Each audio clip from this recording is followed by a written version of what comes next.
vous ai pas nettoyé pour rien, alors ne décevez pas. Putain. Je suis leur cible.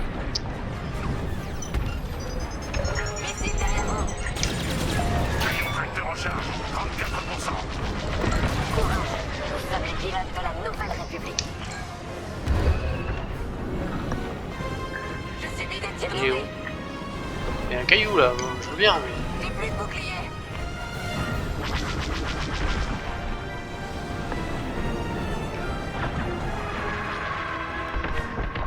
On te poursuit. Alors, Teresa, incapable d'attaquer autre chose que des revenir à la mission, c'est eux qui s'enfuient. C'est pas ma faute. 61%. Tiens, Ennemi abattu. Ils ont verrouillé mon vaisseau. Rayon tracteur à 87%. Préparez le piège.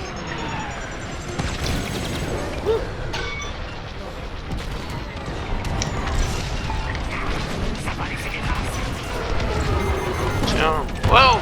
Lancez le rayon tracteur en signal. On est prêt. Vanguard, Oh, traversez le goulet et mettez-vous en sécurité.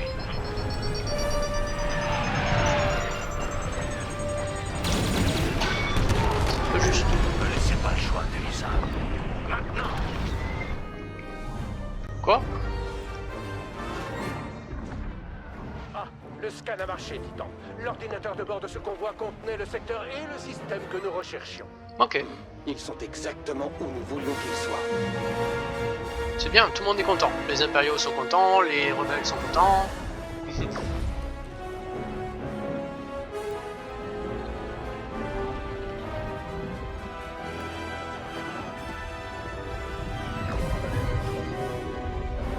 Alors, du coup, là c'est ça.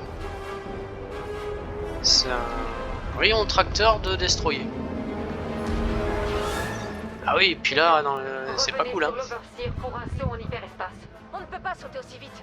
On pourrait finir au milieu d'une étoile, ou pire. Si on reste, c'est la mort certaine. Bougez! Si vous sautez dans un champ d'astéroïdes, ça le fait pas. Hein. Normalement, alors il n'y a pas forcément les ombres d'astéroïdes dans l'hyperespace, mais là, vous allez faire une grosse accélération au milieu d'un champ d'astéroïdes. Ah, c'est pas envisageable.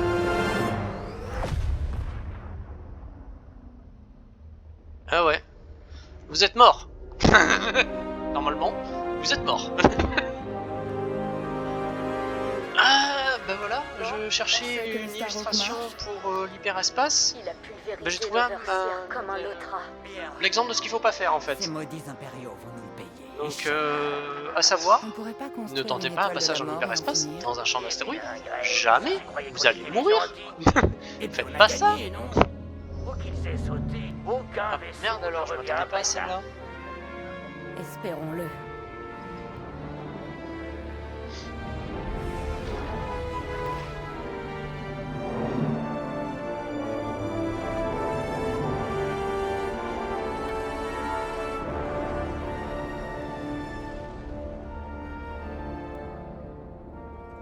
Ouais.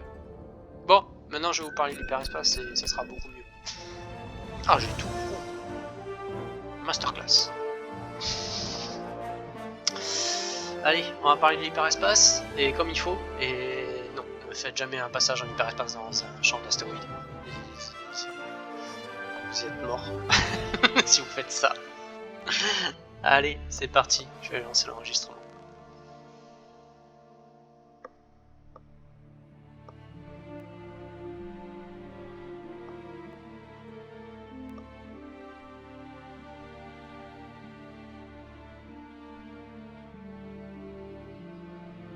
Salut les gens, on va parler de l'hyperespace, donc plutôt axé Star Wars pour le coup, même si j'essaierai de parler d'un petit peu d'autres moyens de se mouvoir qui apparaissent dans d'autres univers, mais là pour le coup on va vraiment rester vraiment sur du Star Wars. Donc savoir déjà qu'est-ce que c'est. Alors l'hyperespace, c'est une sorte de zone parallèle que les vaisseaux empruntent pour aller plus vite que la lumière. Bien plus vite que la lumière d'ailleurs. C'est-à-dire qu'en fait, la plupart des vaisseaux, enfin tous les vaisseaux, sont équipés de propulseurs subluminiques, donc des propulseurs qui vont en dessous de la vitesse de la lumière, qu'ils utilisent pour aller de planète en planète dans le même système solaire, pour aller vers les lunes, satellites, les bases sidérales, etc., qui soient pas trop loin, qui restent quand même dans une distance raisonnable. Mais si on veut aller plus loin, changer de système, voire aller à l'autre bout de la galaxie, à ce moment-là, on est obligé de passer par l'hyperespace. Et donc se transposer dans cette zone parallèle pour y aller très vite et s'y déplacer très vite et puis en ressortir. Donc de comment elle est constituée, qu'est-ce que c'est, qu'est-ce qu'il y a dedans, on sait pas trop. Franchement, ça s'est limité à on l'utilise comme moyen de transport, mais c'est tout. Vraiment, il y a une chose qui se retrouve dans le background de Star Wars quand on creuse la question, c'est qu'on n'en sait rien en fait. On n'en sait rien. Alors comment ça a été inventé tout ça, ça doit se trouver, je pense, mais là j'avoue, j'ai pas la ref. C'est vraiment voilà, c'est un moyen de se mouvoir. On sait rien sur cette sorte de dimension parallèle. On sait que dalle. Du coup, on a ces fameux hyperpropulseurs et ça, il faut vraiment y faire gaffe parce que justement, si ça tombe en panne, qu'on les a plus et qu'on est perdu au milieu de la galaxie, à ce moment-là, il faut rentrer avec les moteurs subluminiques et effectivement, ça peut prendre des mois, des années et faut penser que déjà, est-ce que c'est possible? Est-ce que l'autonomie du vaisseau le permet? Sachant que l'autonomie du vaisseau, c'est pas seulement son énergie, ça comprend aussi l'oxygène, l'eau, la nourriture, enfin tout ce qui va permettre à l'équipage de survivre. Donc ça peut être mortel de se retrouver au milieu de nulle part sans hyperespace. C'est pour ça qu'il y a des hyperpropulseurs de secours en général, ce qui fait qu'on a un hyperpropulseur de base qui est en général x1, x2, x3, enfin ça dépend, ça peut être plus, ça va dépendre de l'âge du vaisseau, du type de vaisseau, etc. Et un hyperpropulseur de secours qui lui par contre est généralement beaucoup moins puissant, on tombe sur du x10, x15, enfin voilà, donc il va nous permettre de rentrer, mettre beaucoup plus longtemps, mais rentrer, mais quand même beaucoup moins longtemps que ce que ça aurait été si on était en subluminique. À savoir, concernant l'étoile lointaine, vous n'avez pas d'hyperpropulseur de secours. Parce que l'étoile lointaine comporte tout un tas d'autres systèmes, j'en parlerai d'un d'ailleurs, qui sont assez particuliers et qui ont dû être installés. Il y a tout un tas de choses à l'intérieur qui font que l'espace a été utilisé au maximum. Donc l'hyperpropulseur de secours a été squeezé pour laisser la place à d'autres systèmes. Donc il va falloir vraiment faire gaffe à votre hyperpropulseur. Parce que si vous lâchez selon où il vous lâche et qu'il n'est pas réparable, là ça va être la grosse cata. Donc voilà, faites attention avec votre hyperpropulseur, ayez toujours des pièces, etc. Pour pouvoir le réparer au besoin, parce que ça pourrait être une fin dramatique à la campagne. À savoir, je vous fais pas le détail, mais normalement la corvette a tout un tas de pièces de rechange, de réparation, etc. Ça va faire partie de votre stock on va dire à surveiller, mais c'est moi qui vais le surveiller, mais ça va faire partie de vos stocks, de votre chargement de ressources. Et effectivement, selon la descente des pièces de rechange, etc., je vous le signalerai et il y aura sûrement à certains moments des missions, des scénarios récupérer telle pièce, etc. Alors souvent je vous ferai chercher des pièces en particulier, mais en fait ça sera pour refaire votre stock. En général ça sera pour on va dire diversifier les sources, les réapprovisionnements, etc. Que vous partiez pas toujours au même endroit ou que ce soit pas toujours il faut des pièces, on va acheter des pièces quoi. Essayer de donner un peu de challenge. Donc à chaque fois ce sera peut-être une pièce en particulier, un truc en particulier. Mais en fait ce sera pour que vous ayez un stock de pièces suffisant pour réparer le vaisseau. À savoir aussi, c'est les mêmes pièces que vous utilisez pour améliorer le vaisseau. Donc c'est pour ça qu'il faudra toujours avoir un œil dessus, enfin c'est moi qui aurai un œil dessus, mais quand je vous donnerai des alertes, en prendre compte quand il vous faudra les pièces, parce que ça descendra. ça descendra, parce que j'imagine bien que vous allez tenter d'améliorer le vaisseau au fur et à mesure, et sûrement aussi le réparer, parce que il y aura forcément des batailles à certains moments, voire des choses qui vont dégrader le vaisseau. Donc voilà. Et donc oui, c'est la seule chose qu'on sait qu'il y a dans l'hyperespace, dans cette zone-là, c'est les ombres. Donc en fait, c'est les astres en général, les planètes, les lunes, enfin les choses vraiment à fort volume qui créent des ombres dans l'hyperespace. Et ces ombres-là, le vaisseau ne peut pas les traverser. C'est-à-dire que s'il se prend une ombre, il explose. C'est pour ça qu'on calcule des coordonnées d'astrogation avant de sauter. En gros,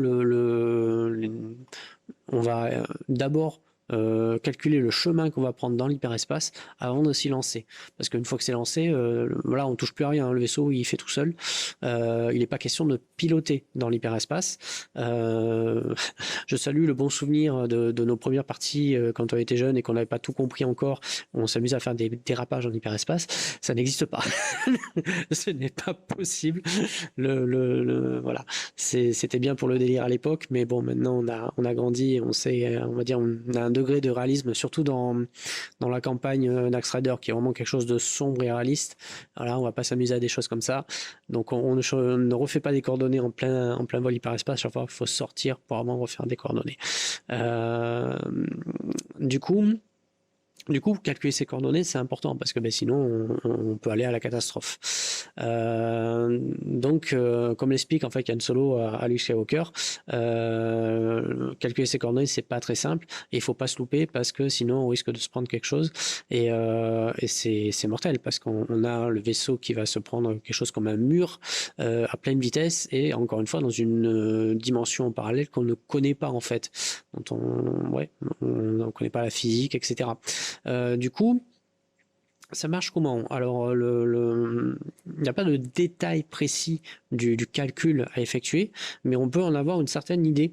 Et moi, je vais vous dire la visualisation que j'en ai, et vous allez comprendre que oui, effectivement, c'est pas des calculs qui sont simples. Donc en fait, on calcule de l'endroit où on est pour aller à l'endroit où on veut. Un bon exemple là-dessus, je trouve, c'est Stargate, où on doit rentrer des coordonnées pour aller à la planète qu'on souhaite. Mais ces coordonnées, elles sont pas faites au hasard en fait. On a un symbole qui est la planète de départ, et ensuite on a les différents symboles de planètes, et ça, pour moi, ça triangule en fait la position de là où on veut aller. Donc en gros, on a notre point de départ qui lui est considéré comme connu et on a le point d'arrivée qu'on va trianguler pour définir sa position. Alors c'est incomplet, hein, et puis bon, ça reste voilà, Stargate, la fiction, etc. On va dire on est lancé dans l'histoire, donc on prend, mais ça prend pas en compte que les astres bougent. C'est que la planète de départ, c'est même beau de mettre sa composante, mais en fait elle bouge, elle est sur une orbite, elle est voilà, et pareil pour la planète d'arrivée, surtout qu'elle est triangulée par rapport à d'autres planètes qui elles-mêmes bougent aussi. Donc c'est une image, on va dire, simplifiant le calcul de point de départ, point d'arrivée. Et ça prend juste ces deux points-là. Ce qu'il faut comprendre, c'est quand on fait notre calcul d'astrogation, justement, on va calculer la présence de ces ombres pour pas se les prendre dans la tronche. Donc, il faut calculer non seulement le point de départ, le point d'arrivée, mais aussi tous les obstacles qui pourraient être présents, savoir où ils sont, à quel moment, pour pas se les prendre. Et ça devient très très compliqué du coup, parce que maintenant si on part sur un point de départ qui lui est fixe, parce qu'on n'est pas sur une planète, on est dans un point de l'espace, mais par contre qui est très aléatoire, parce qu'on on est sur un point de l'espace, on n'est pas sur une zone définie. C'est nous, on est à un endroit, et maintenant il faut calculer depuis cet endroit où on veut arriver, et après on arrive à un autre endroit pour le point d'arrivée. Donc ça encore, ces deux points, on peut les considérer comme fixes, c'est pas trop grave, mais les points, tous les obstacles là, ils sont mouvants. C'est encore une fois, c'est beaucoup des planètes, des astres mouvants. Encore que les étoiles, bon, elles restent fixes en général, mais le reste, c'est pas simple. Donc on peut, pour faciliter les choses, vous avez la possibilité de calculer vos coordonnées, jet d'astrogation à l'avance. Ce qui fait que vous n'êtes pas sur le moment du départ dans le fait de le faire dans l'immédiat. Vous avez tout votre temps, vous pouvez refaire le calcul 3 fois en vous disant, voyons voir si je veux partir à telle date depuis telle position. Ça peut être pratique. Sur un départ qui est prévu, on peut dire, ben voilà, on va partir tel jour, telle heure, et ben on se positionnera là. Du coup, on peut calculer bien à l'avance notre astrogation, notre navigation. Ensuite, la plupart des vaisseaux ont un navi-ordinateur, qui est en fait une sorte de grosse calculette géante qui est faite pour calculer ça, pour nous aider à calculer ça. Alors, elle ne le fait pas automatiquement, il faut qu'il y ait un opérateur qui lui entre toutes les données, etc. Mais c'est une sorte d'ordinateur qui, lui, a déjà toutes les composantes des différents astres, etc. Et du coup, va aider au calcul d'hyperpropulsion. Donc, en fait, on peut le calculer comme ça nous-mêmes à la main, mais ça va être extrêmement compliqué quand c'est un jet héroïque. Mais en général, il y a un navi-ordinateur sur le vaisseau. Pareil, c'est quelque chose qui peut tomber en panne ou être abîmé, etc. Donc, en fait, pareil, pas tout de suite, maintenant, etc. Ça arrivera au fur et à mesure du jeu, mais c'est les dégâts du vaisseau, les dommages qu'il peut avoir, les pannes qu'il peut avoir, je vais essayer de les varier au maximum. Donc, c'est vrai qu'il y a des éléments comme ça qui vont être importants. Donc, le navire-ordinateur, l'hyperpropulseur, bon, ça reste le même domaine, hein, c'est l'hyperpropulsion, mais c'est des choses qu'il va falloir surveiller et garder en état constant. Autre chose qui peut aider au calcul de l'hyperespace, c'est tout ce qui est droïdes astromech, donc les R2D2, R3, etc. En général, on va dire, ils ont un module fait pour ça. Donc eux-mêmes peuvent calculer l'astrogation ou alors aider un opérateur sur le navire-ordinateur à calculer l'astrogation. Ça lui fera, c'est comme une comment ça s'appelle, en gros ça fait une aide à son jet, ça lui fera un dé supplémentaire s'il a besoin. Ensuite, on peut garder justement en mémoire des sauts. Comme je disais, on peut préparer son saut en l'avance pour le garder en mémoire. De même, les droïdes astromech peuvent calculer et garder en mémoire pendant un certain temps. Selon les équipements, on peut garder 1, 2, 3 sauts, enfin un certain nombre de sauts, ça dépend de l'équipement en question, sa capacité, mais on peut garder des sauts en mémoire. Ça peut être utile quand on sait qu'on risque de devoir se carapater en vitesse, voilà, de garder un saut en mémoire pour l'utiliser plus rapidement. Pour éviter d'être en mode combat spatial tout en calculant des coordonnées, on peut préparer son saut à l'avance. Ensuite, ce qu'il y a et ce que mes joueurs vont courir après, c'est les cartes hyperspatiales. Alors, on va dire pour tout ce qui est centre galactique, enfin même en bordure intérieure et extérieure, il y a beaucoup de cartes avec des voies qui sont déjà utilisées régulièrement, etc. Ces cartes-là, en fait, nous permettent encore une fois aussi de calculer plus rapidement et plus facilement, puisque à l'intérieur, il y a des données, des voies d'hyperespace, des sortes d'autoroutes, en fait, qui sont déjà précalculées, on va dire. Alors, dans le sens où elles sont tellement utilisées que il y a tout un tas de données qui sont déjà pré-effectives, des calculs qui sont déjà faits, qu'on peut réutiliser pour passer en hyperespace, encore une fois, plus facilement, plus rapidement.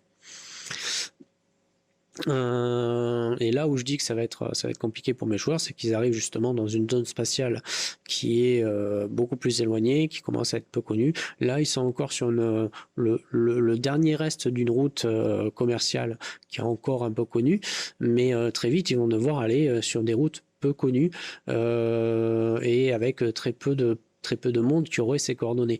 Donc c'est vrai que pendant quelque temps, il va falloir qu'ils cherchent des coordonnées de planètes, hein, qui, quand ils ont l'occasion de trouver des routes hyperspatiales à pouvoir utiliser. Mais c'est un peu comme si vous avez quand vous êtes dans une ville ou quoi, bah, tout est facile à trouver, hein, les directions, etc. Après, vous allez en autoroute, pareil, les autoroutes, elles sont toutes tracées, tout ça. Mais quand vous allez à la campagne, que vous vous trouvez à chercher le chemin de terre X ou Y, ouais, ça devient plus compliqué. Et là, c'est pareil. C'est pareil. Sauf que va arriver un moment où ils vont carrément atterrir dans des zones qui sont vraiment totalement inconnues, non explorées. Et là, c'est plus du chemin de terre, c'est de la piste foireuse perdue dans la pampa. À ce niveau-là, on va plus faire des grands sauts hyperespace, on va faire vraiment des sauts de puce pour avancer de manière la plus sûre possible, pour être sûr qu'on ne va pas avoir un obstacle qui va se présenter devant. Ça, on va retrouver en fait un peu ce que faisaient les premiers explorateurs quand l'hyperespace a été inventé en fait, qui faisaient tout un tas de sauts de puce. Ils faisaient un petit saut de puce du point A au point B, un petit saut de puce du point B au point C, un petit saut de puce du point C au point D, et puis au bout d'un moment ils faisaient bon, on va faire un saut du point A au point D, on va voir si ça marche maintenant. Et c'est comme ça qu'ont été créées les routes hyperspatiales. Donc il y en a beaucoup qui sont morts, hein. C'était pas un métier facile, ça pouvait rapporter, mais c'était des métiers très risqués. À titre d'exemple, si vous avez l'occasion, n'hésitez pas à lire le comics, c'est la légende des Sith, je crois. Alors je vais vous dire ça. Hop.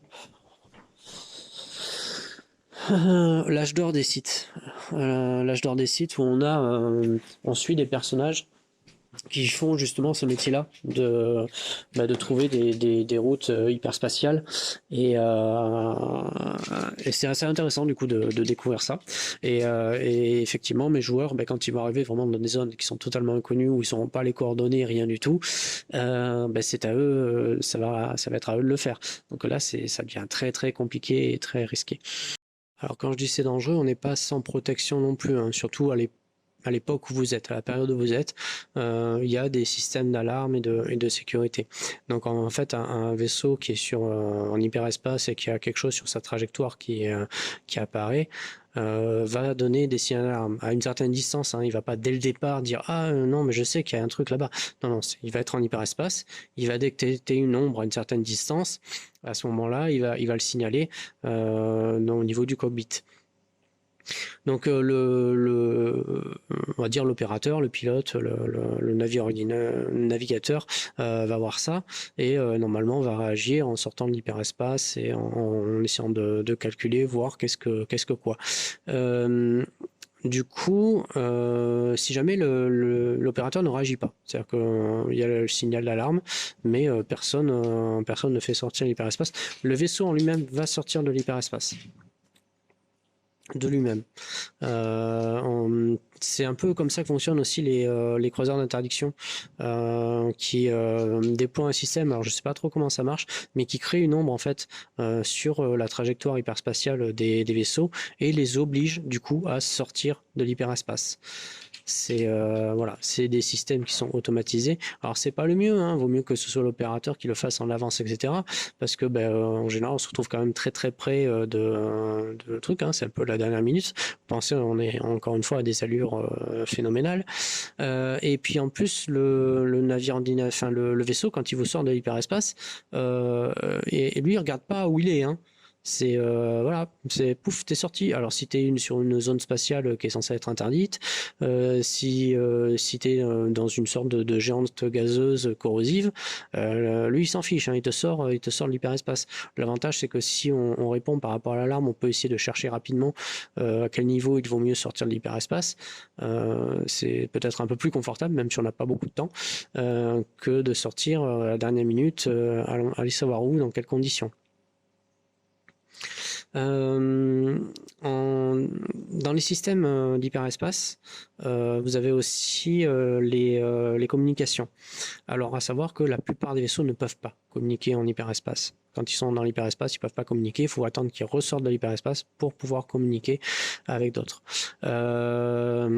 Très peu de vaisseaux ont ces systèmes-là pour pouvoir communiquer durant le voyage en hyperespace, parce que c'est extrêmement coûteux, c'est extrêmement technique, c'est vraiment pas courant. En général, c'est des gros vaisseaux de guerre, et puis très très modernes, hein. À savoir que l'étoile lointaine en est pourvue. Vous n'avez pas d'hyperpropulseur de secours, mais vous avez le moyen de communiquer même en étant en hyperespace. En général, c'est des trucs holographiques, hein, vraiment, qui voilà, ça permet les messages holographiques, parce que quitte à dépenser des sous, autant faire ça bien. Mais voilà, l'étoile lointaine a ça. Ça fait partie de ces systèmes, on va dire, privilégiés.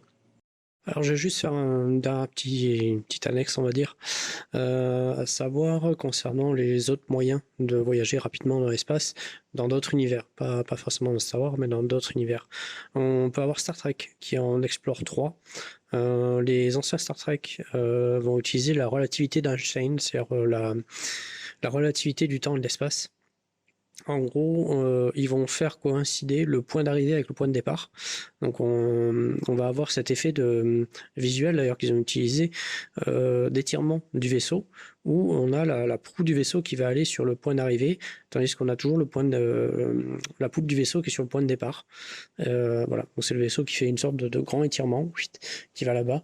Après c'est une vue de l'esprit, hein. En gros c'est soit le vaisseau qui va s'étirer jusqu'à le point d'arrivée, soit l'univers qui se plie et le point d'arrivée et le point de départ qui se confondent. Ça c'est une version. Après on a eu la version J.J. Abrams qui a été assez décriée. Alors pourtant je les aime bien, les Star Trek de J.J. Abrams. Je trouve il a vraiment dynamisé le truc. Un des gros problèmes de Star Trek souvent c'est que c'est mou. Les scénarios sont intéressants. Franchement, il y a des problématiques qui sont vraiment sympas. Moi, je vous invite à même à voir les anciennes séries, les premières séries. C'est assez mou, hein. Mais le synopsis, si vous gardez juste le synopsis, après vous refaites un scénario, vous dynamisez le truc, mais juste le synopsis, franchement, il y a des trucs qui sont vraiment sympas. Et du coup, voilà, J.J. Abrams, il a fait ça. Vraiment, il a dynamisé le Star Trek, et c'était pas mal. Mais c'est vrai que concernant la technologie de voyage rapide dans l'espace, il l'a complètement vrillé en fait. On n'est plus du tout sur ce système-là. On voit qu'ils partent. On pourrait croire que c'est l'hyperespace, mais non. C'est l'espace conventionnel, hein, parce qu'on voit les différentes étoiles, planètes, etc. On y discerne bien. C'est pas des ombres. Donc c'est juste qu'ils vont très vite. Maintenant, pourquoi ça a changé de technique, je sais pas. La seule excuse qu'il peut avoir, je dis bien, c'est juste une excuse. Hein, ce n'est pas une explication sur son système à lui. C'est qu'on est sur un univers parallèle aux Star Trek originaux, puisqu'on a le Spock de l'univers original qui vient débarquer sur cet univers parallèle qui semble en plus décalé dans le temps. Donc voilà, ça, on va dire, ça excuse entre guillemets le fait qu'il n'y ait pas la même technologie, cet univers parallèle, peut-être qu'il utilise une autre technologie, mais par contre la technologie utilisée, a priori, c'est juste des réacteurs super puissants qui permettent d'aller super vite. Mais plus du tout le principe de la relativité d'Einstein, là, pour le coup. Sachant qu'a priori, ils peuvent même manœuvrer. Il y a une scène de course-poursuite de vaisseau. Il y a une telle vitesse, ça n'a pas de sens, hein, même de se tirer dessus. Normalement, ton tir va moins vite, en fait. Tu tires et ça part derrière. Enfin, voilà, c'est un des trucs dommageables, malgré toute l'affection que j'ai pour ces trois films-là. C'est que par contre, il a perdu le côté technique en route, et c'est vrai qu'il était cher, je pense, aux grands fans de Star Trek qui ont beaucoup râlé là-dessus. Du coup, il y a une troisième technique, c'est avec Discovery, avec Star Trek Discovery, où on a le réseau mycétique, si je ne me gourre pas de nom. En gros, c'est un réseau de champignons. Alors, là pour le coup, c'est pareil, c'est pas simple. C'est vraiment... voilà. On va dire, heureusement, la série est bien faite et on a envie de rentrer dedans. Et ce qui fait que, bon, voilà, c'est technique, Star Trek, machin, on comprend pas tout, mais c'est pas grave, c'est fun. Du coup, en fait, c'est quelque chose à voir avec la physique quantique, c'est vraiment dans le tout petit, et donc une sorte de réseau constitué de champignons. Voilà. Pourquoi, du comment, je sais pas trop, j'ai pas trop compris. Mais tout ça pour dire que, pareil, si vous rencontrez en fait une espèce extraterrestre qui arrive et qui vous regarde avec des gros yeux ronds, mais vous n'utilisez pas les champignons, ça fait un peu l'effet de Demolition Man quand il revient et 3 coquillages dans les toilettes. C'est pareil en fait. Selon le point de vue qu'on adopte, ça passe. Donc à voir. Ensuite, autre univers que j'affectionne beaucoup et qui propose des choses différentes, c'est Warhammer 40 000, où on voyage dans le Warp. Alors, sachant que le Warp, c'est là aussi une dimension parallèle, mais qui est beaucoup plus vénère que l'hyperespace, puisqu'elle est remplie de démons, de choses démoniaques, d'horreur, voilà. En fait, c'est une sorte de dimension parallèle qui se nourrit de toutes nos frayeurs, nos peurs, nos tristesses, notre colère, etc., qui prend tout ça, qui se l'agglomère et qui crée des entités. Voilà, donc du coup c'est peuplé de démons et de choses horribles, ce qui fait que les vaisseaux qu'il emprunte en fait sont pourvus de deux types d'écrans. Il y a les écrans, on va dire, conventionnels pour le combat, et ils ont des écrans spécifiques pour voyager dans le Warp. Alors, quand je dis écran, je prends un très gros raccourci, mais c'est pour pas vous expliquer les psychers, les machins et tout ça. Voilà, sachez que le vaisseau a une seconde protection, autre que ces écrans conventionnels, qui fait une cloche de protection pour pouvoir aller dans le Warp et pouvoir éviter que les démons envahissent les vaisseaux et compagnie. Encore une fois, que les fans de Warhammer me sautent pas dessus, j'essaie vraiment de simplifier au maximum pour des gens qui ne connaîtraient pas. Voilà, ce sera tout.